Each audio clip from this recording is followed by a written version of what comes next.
வந்து எல்லாரோடையும் சேர்ந்து குரு பாதுகா பூஜை ரொம்ப விசேஷம். எல்லாரும் இதே மாதிரி வந்து கலந்துண்டு இந்த க்ஷேத்திரத்துக்கு வந்துட்டு எல்லா வித ஸ்ரேயஸையும் அடையணும் பிரார்த்தனை பண்ணிக்கிறோம். குரு பாதுகா பற்றி கொஞ்சம் விளக்கம் சொல்லுங்கள். அது பூஜை பண்ணால் என்னென்ன நன்மைகள்?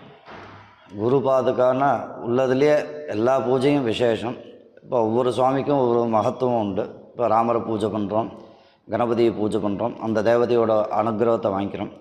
குரு பாதுகா பூஜை பண்ணுறதுனால எல்லாவோட தேவதையும் அனுகிரகமும் அதில் கிடைக்கிறது. ஏன்னா குருக்குள்ளே எல்லா தெய்வமும் அடங்கிறது. அதனால் எல்லாவோட சுவாமியோட அனுகிரகமும் குருவே நமக்கு வாங்கி தரதா ஒரு சம்பிரதாயம், ஒரு நம்பிக்கை, எல்லாமே அதுதான். குரு தான் சர்வதேவதா ஸ்வரூபமாக இருக்கார். ஆமாம், எல்லாமே குரு ஸ்வரூபந்தான். அந்த மாதிரி குரு அனுகிரகத்தினால இங்கே வந்து நம்ம பாத பூஜை பண்ணுறதுனால எல்லாவுடைய சுவாமியோட அனுகிரகமும் நமக்கு கிடைக்கிறது. அதனால் எல்லோரும் இந்த காணி மடத்துக்கு வந்து